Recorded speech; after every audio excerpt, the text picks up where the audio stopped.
Hello, welcome back. Welcome to European Higher Education Fair 2020 Indonesia Goes Online. This is Institution Webinar Series. My name is Lukman and I'm going to be moderating for this webinar. This second session will be presented by University of Bath. Please stay tuned until the end of our webinar because we will have a Q&A session. And if you have any questions related about the presentation or University of Bath, you can just submit your questions in our YouTube's comment section anytime throughout the presentation. And now, please welcome Mr. Farman from University of Bath. The time is yours. Right, so thank you, Lukman. Hopefully we are now ready to go. I'm going to share my screen with you. I'm going to be talking very generally about the University of Bath. Obviously, I'd be happy to talk about the university for hours, but I'm not going to do that for you today. I will keep things more general. Hopefully, if any of you are interested in finding out more about specific courses or how things might affect you, then we'll have the opportunity to do that later on. So I'm really looking forward to this opportunity. We would have loved to have been there in person, but unfortunately, it's not possible to do that at the moment for understandable reasons. Hopefully, this will nevertheless still be interesting for you. So the first thing I'm going to do is to speak about Bath itself and why you should be considering Bath as one of your study options. In terms of the location, we are located in the southwest of England. We are just on the edge of the Cotswold Hills. We are, to be very precise, 83 minutes by train to central London. So we're quite close to central London, about 12 minutes to Bristol, another large city close to us. We are about 40 minutes to Stonehenge by car, which might be particularly interesting for those of you who are interested in engineering. And also we're about 2 hours from Heathrow Airport. So it's quite easy to get around if you're based in Bath as a city. We are also a UNESCO World Heritage City. There are only 2 of those in the whole of Europe, Bath and Venice. So you can already imagine from that how interesting it is from a historical perspective, how much beauty there would be. The whole city is designated a UNESCO World Heritage City. It does attract a lot of tourists. It takes its name from the original Roman baths that you can see in the background on the screen there, which are about 2,000 years old. And as a student, you would be able to visit those complexes free of charge. Bath is also the second safest university city in England, according to the Complete University Guide.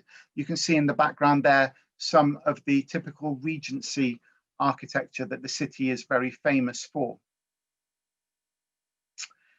We've just got some scenes here from the city. It's not a very large city. The population is just under 100,000. It's very easy to navigate.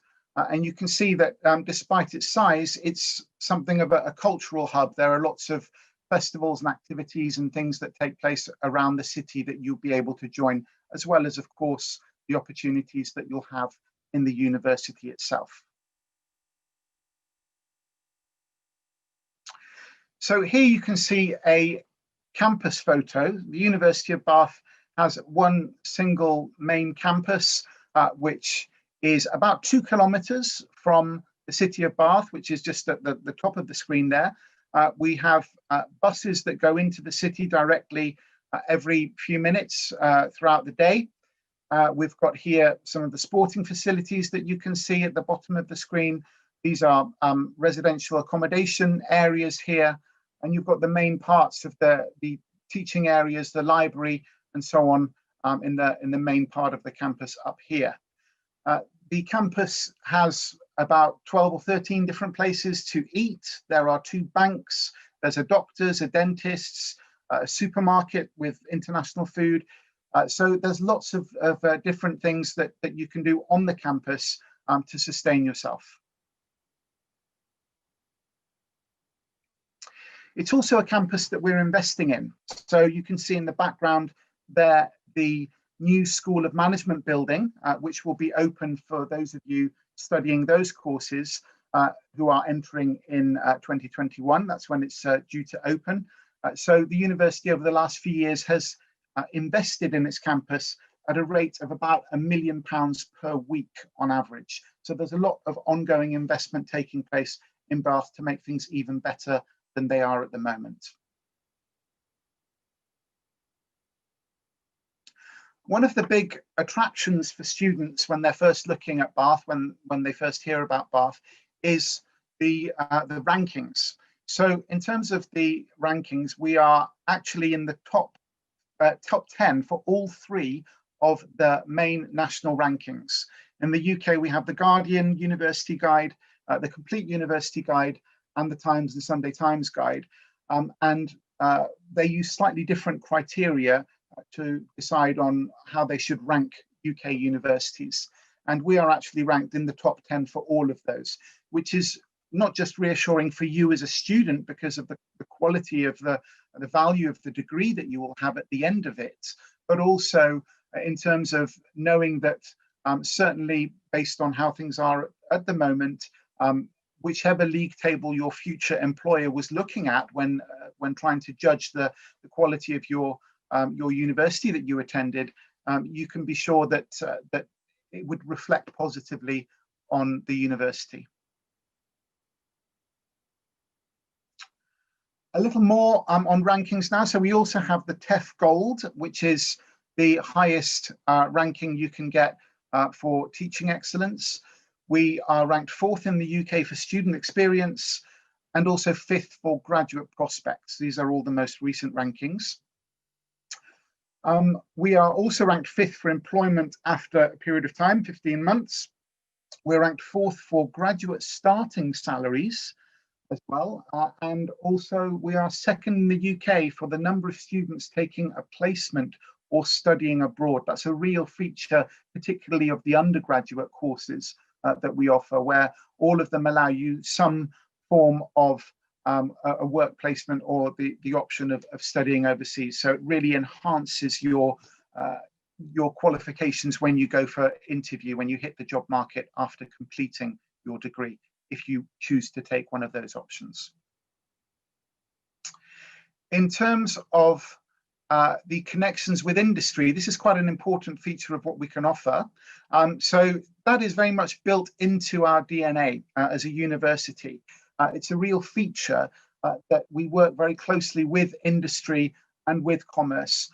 You'll see that thread throughout all of the courses at Bath. There's lots of practical elements to it, lots of real life examples. We have guest lectures. We've got some actual projects which you might be assessed on, which are based on real examples given to us by different companies that we work with. So that's a real feature of the courses that we offer.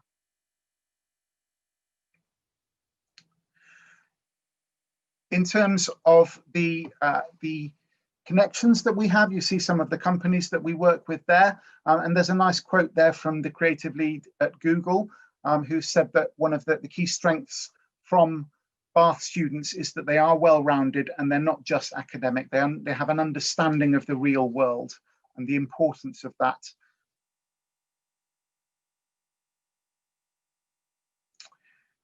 In terms of the students that we have, how many students? We've got about 18,000 students overall as a university.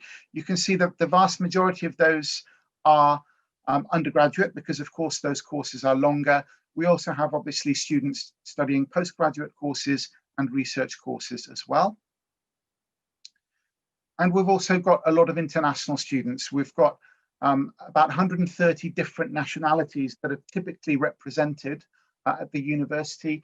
Over 30% of the students in a normal year are actually from outside of the UK. So what actual courses do we offer?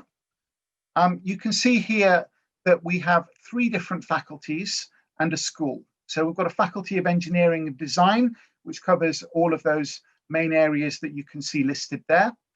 We've got a Faculty of Humanities and Social Sciences covering various subject areas, including we've got psychology there, which is quite popular, and economics, which is quite popular in Indonesia. We've got a School of Management, which has a general MSc in management. They've got finance management courses that they can offer, and a range of specialized courses, which I will go into a little bit more detail on later on. And also we've got a Faculty of Science. I think from Indonesia, we do get quite a lot of interest, particularly in computer science. So I'm not able, in the time we have, to go into a lot of detail, but I will just cover those in a bit more detail here in terms of the master's programs particularly. So of course we have our undergraduate programs too, but I know a majority of those listening would be interested in the master's program. So I'll cover those courses. You can see we have a general master's program. So for those who are interested in studying management but do not have the background, that's the course that is most appropriate for you, because we teach those base skills, and it also enables you to specialize down the line if you would like to in one of the different areas. We have the range of finance masters that you can see there on the screen, and a number of different specialized masters. Business analytics has become very popular recently. We've got engineering business management for those of you with an engineering background or working within engineering companies. Entrepreneurship for those who are more interested in developing their own ideas to perhaps start a new company or a new area of an existing company. Human resource management, and so forth. Marketing is also very popular, as well as international management for those of you who are looking more towards the international side of things.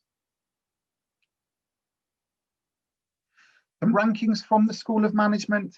So you can see we have quite impressive individual rankings. We're actually ranked first in the UK for marketing, third for business and management studies, and third for accounting and finance. We also have a well-recognized MBA program.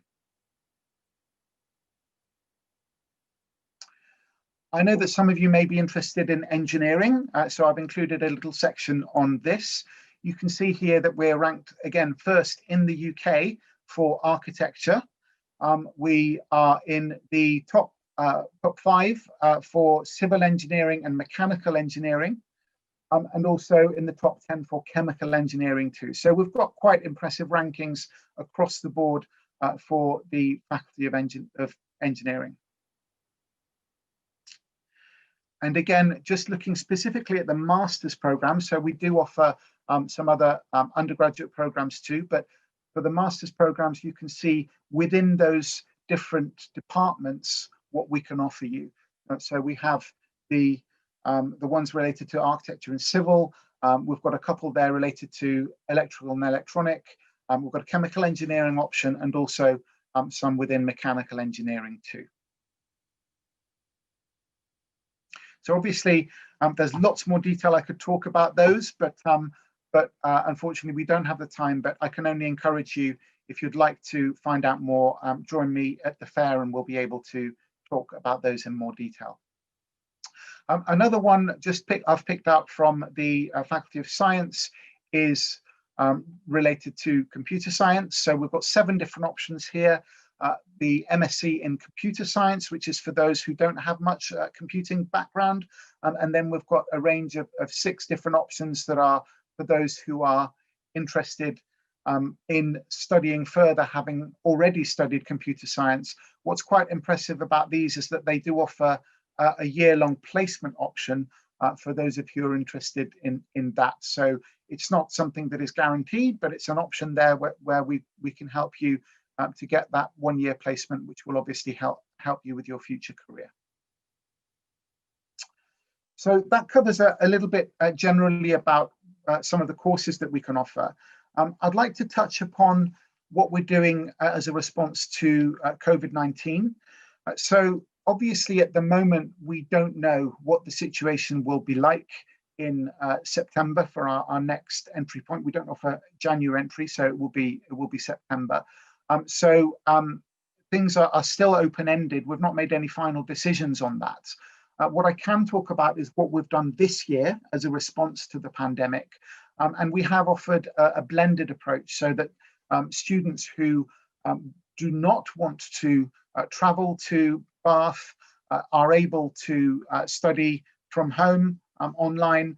Those of you who are able, those students who have been able to join us, they have been able to take part in about 4 hours per week of face-to-face learning, and that would obviously be mixed with some online elements as well. So we've gone to great lengths to make sure that that process has gone smoothly, that students have access to all the materials, all of the support services, the extracurricular options as well, as far as we possibly can. We've also been very sensitive around students deferring. So again, no decisions on next year, but certainly for this year, if students wanted to defer, then because of COVID-19, then they've been allowed to do that. And with issues around quarantining and travel, we've been very sensitive about that. Those who have been staying in our own accommodation have been provided with food to help them during that quarantine period, and that's been done free of charge as well. So again, there are lots of details I could go into here, but just to reassure you that the current situation is that we are being very, very supportive of our students as far as we can be. The feedback has been very good so far, and obviously we hope things will be more back to normal for next year. You can see here some photos of what the campus physically looks like now, with the response to the pandemic and the need to socially distance and hygiene and so on and so forth. I've already touched upon the practical business experience side. So in terms of the bachelor's degrees, as I've mentioned earlier, all the students have the opportunity to work in industry for a full year as an option. Some of them it might be compulsory, but for some it will be an option. Those placement opportunities are growing all the time. It's something that the university really invests in a great deal, and we've got great feedback from the employers that we work with. We also have some courses, particularly from the School of Management, where we offer practice track as an alternative to a dissertation. So if you don't like the idea of doing a dissertation, a piece of study by yourself, then you're able to take on a project working with a team of fellow students, and you'll be able to work on a problem and present your findings to the company. That would also be assessed by us. You would write a report on that. There's a charity element. So it's a bit more of a practical solution that some students find attractive. We do have links to around 3,000 employers overall. So again, that is something that works particularly well for the university. It's a real feature.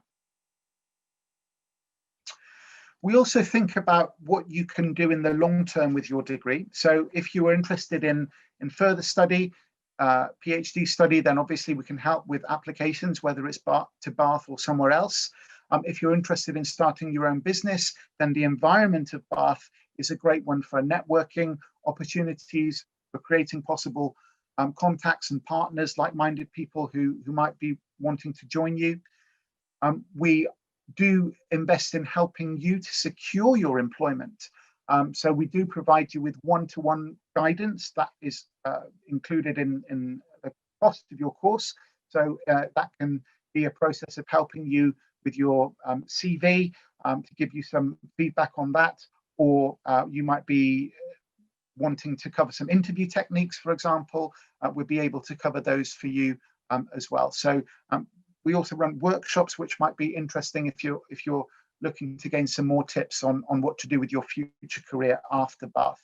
And that support is actually ongoing. You can access that for life, effectively. We can also help you in terms of getting an internship, as you can see there.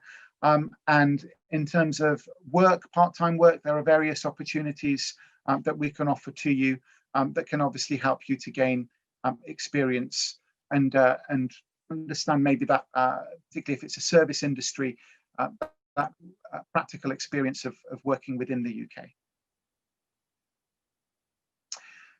Again, just re-emphasizing those points, the ideas around gaining that practical experience during your course and the opportunities that you have there. The fact that obviously you'll gain in terms of the academic knowledge, we've got some world-class academics at the university. The fact that you'll be able to enhance your skills and obviously your abilities, help you to think creatively, being involved in teams and enhancing your leadership skills, and so forth.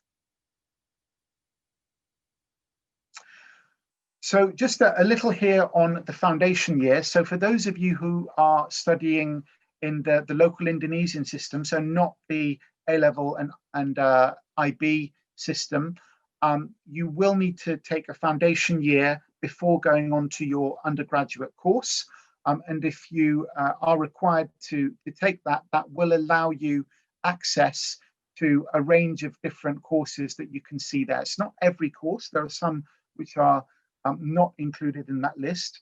But if the course you are interested is there, then the nice thing about that is that your place would actually be guaranteed if you pass the course, and that the majority of students do pass the course. So that is a course that is taught by our partners at Bath College in the city, but it's obviously overseen by us. We make sure that, that you'll have the skills on that course that you need to be successful on your subsequent undergraduate course.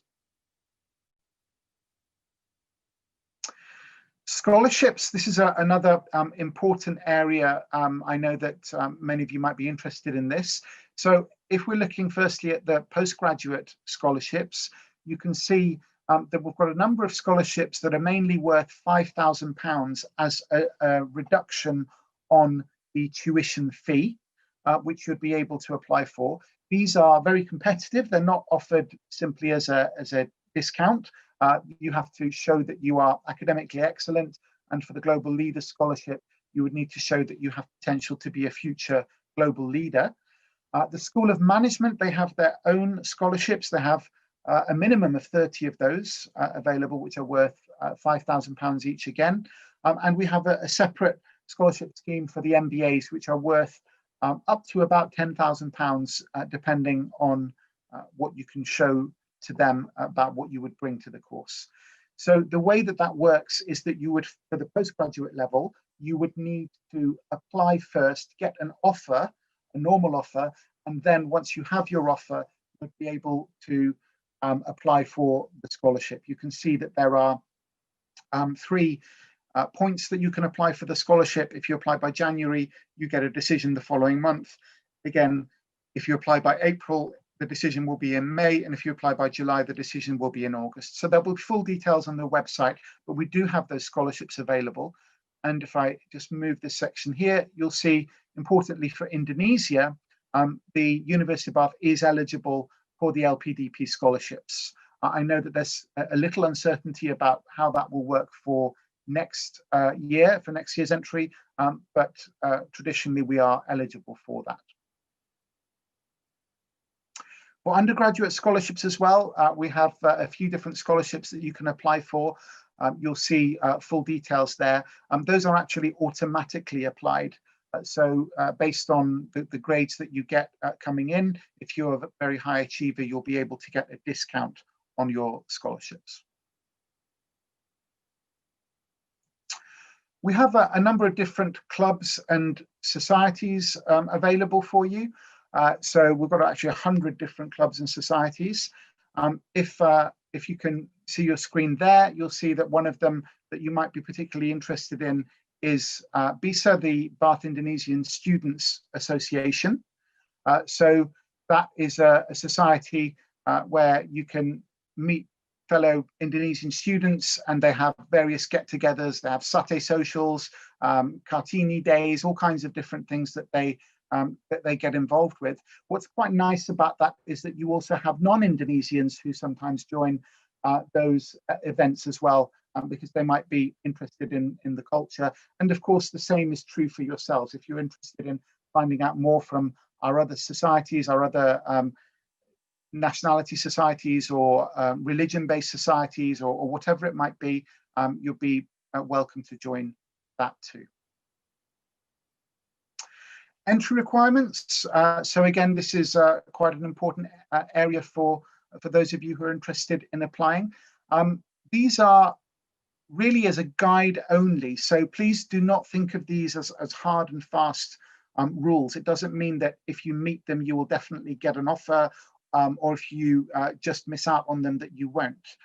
So broadly speaking, for master's degrees, if you have in excess of 3.0 as a GPA, or a 2.1, depending on the way that your first university grades you, in a good bachelor's degree, plus the IELTS, then you'll be in a good position to apply for a course with us. They do vary by course, so there are some courses that have slightly higher requirements, the courses that are particularly popular. At undergraduate level, we have the A-level and IB requirements on the website and in the brochures. We have guidelines that you'll be able to find there. And if you've obviously got that qualification from Indonesia through the local system, then you'll need to take the foundation year. Typically, we're looking for that average of 7, with 8 or possibly even 9 in relevant subjects, depending on what you would like to do. So that would allow you access to the foundation year, which would then, after the year, lead on to the undergraduate course. There are some events, some ways that you can connect with us further. So we have a postgraduate virtual open day. The next one of those you can see will be on the 3rd of February, with further ones in March and in June. They take place 11 a.m. to 3 p.m. UK time, which I think is 6 p.m. to 10 p.m. in Indonesia. So if you register in advance, that's an opportunity for you to connect with specific people within the university, ask your questions, and find out more about what we do. Similar for undergraduate level, we have virtual experiences that you'll be able to find out more about. There are details on the website. You can see here there are actually sessions happening this week. I know that there are some remaining today, taking place later this evening, and also tomorrow. So if you are interested in an undergraduate course, then do have a look at those. You might be able to get some more information immediately. So finally, we've put a link here for how you can register your interest with us. This will be also there if you join me for the fair tomorrow and on Saturday. But if you'd like to make a note of that, then we will be able to stay in contact with you and give you more information that's relevant to you and your course as we move through the year. And of course, you can join us tomorrow and on Saturday for that one-to-one chat. So I'll be available on that, and you can come and ask any questions you have about any aspect of studying with us. So finally here, we've got a couple of links. If you get your phones out, and you'll be able to scan those, you'll have access to the postgraduate talk prospectus, as well as the undergraduate prospectus. So if you scan those now, then that will be there on your phones, and you'll be able to look through those later on. You'll be able to look at these slides in due course as well. And we've got some email addresses here. So if you are interested in furthering your applications, the applications are all online. But if you have further questions or you want to follow that up in any way, you've got the admissions teams for postgraduate courses, the Postgraduate School of Management, which is slightly different, the undergraduate admissions team, and the doctoral college admissions team if you're interested in that level as well. So that's the end of my presentation. I think I've done okay on the timing. So hopefully that's given you a flavour of what we can offer. And I'll be able to speak to you in a bit more detail over the coming 2 days. I'm happy to take any questions that we have now.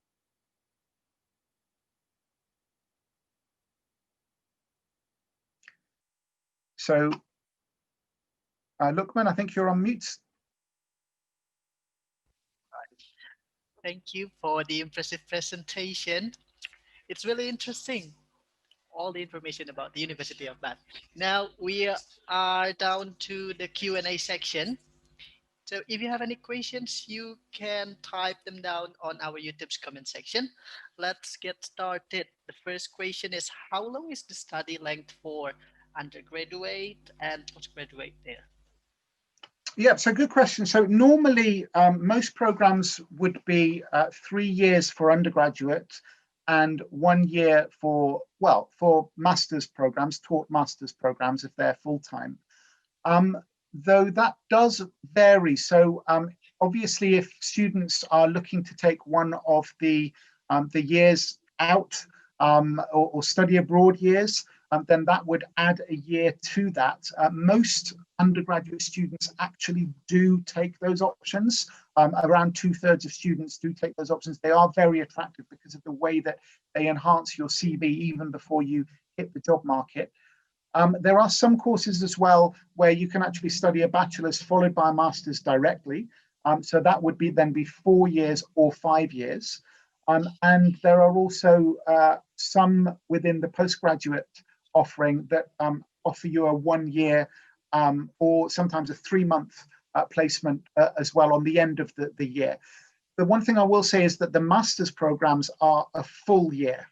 They are pretty much 50, 51 weeks, whereas the undergraduate, the 3-year process would have the summer holidays in there as well. So there is a little bit of variation. So the standard would be 3 years for undergraduate, 1 year for masters, but then you can enhance it by studying further. Hey, next. So the person checked the website and it says that there's an option to get a study from home. Is it possible for overseas students? Yes, so there's 2 different answers to that. So under the current circumstances that we're faced with the pandemic, you can actually study the main courses remotely, and they can even be assessed remotely. So you wouldn't even need to leave your home in Indonesia. If you would like to do that, then you're free to do that. Or you can obviously come and join us and you have more face-to-face time as well. If you study remotely as well, what you have is you'll be connected with others who are in the same position, so you can still have that interactive elements with the other students in terms of working on projects together, working collaboratively as well. So we do provide you access to that. There are also some dedicated online courses as well. There are not many. I think there's 3 or 4 of those, which students are able to do as well, which are separate. But what I was talking about previously was that the main University of Bath courses that have that online option at the moment. The only thing is I don't know how that will look in 2021 because hopefully everything is resolved with the pandemic, and then those options might well be withdrawn. It would be a face-to-face requirement, but if not, then that option might still remain. One other thing as well is that it also gives you the option to transition. So for students who might want to just wait a couple of months for things to calm down and then have the option of joining us in person later, you can also do that too. So that's an option. One thing I didn't really mention in the presentation is with regards to pre-sessional English courses as well. So that's also something quite popular with Indonesian students. So if they want to join for those before their main course to make sure that they fill their language requirements, then they can do that as well and just join us earlier. Okay, next question. Do you offer any PhD programs? And if yes, how's the application process? Okay, so PhDs are more complicated than the other courses because they tend not to follow a set program. Obviously, PhDs tend to be quite unique. So there are 2 different ways that you can look at PhD study with us. One would be through joining an existing project, which would be through findaphd.com. Bath has its own page where you can see some of the options available there.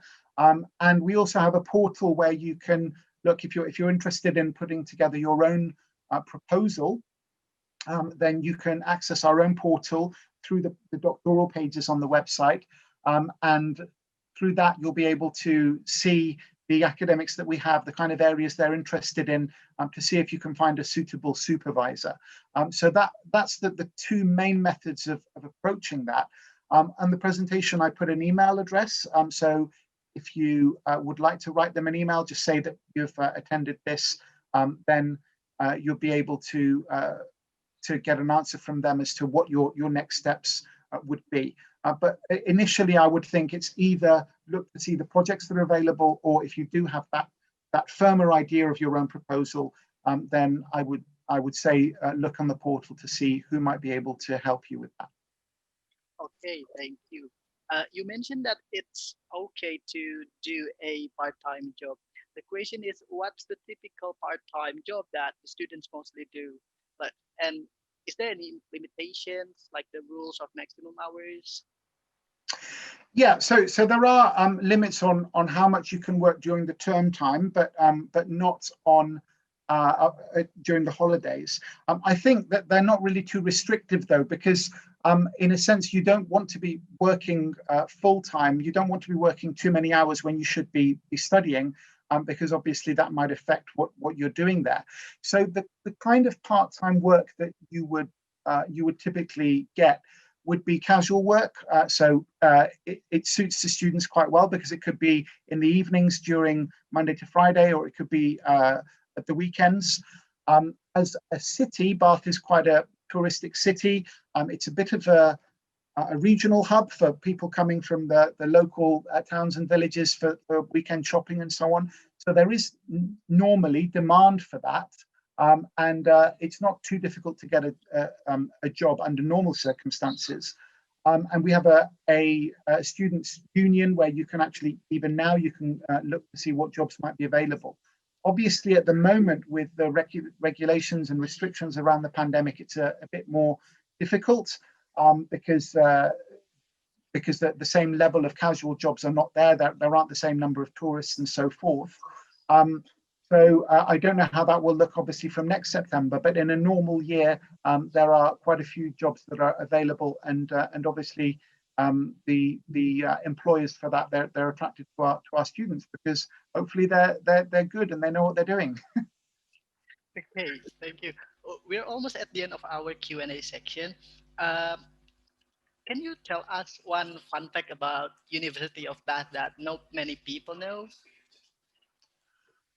Okay, so one of the things that I've not talked about, I could have talked about lots of different things, but it's around sports. So we are actually known as quite a sporting university. So an interesting fact, I suppose, would be that we actually had 6 medal winners from the last Rio Olympic Games that were based at the University of Bath.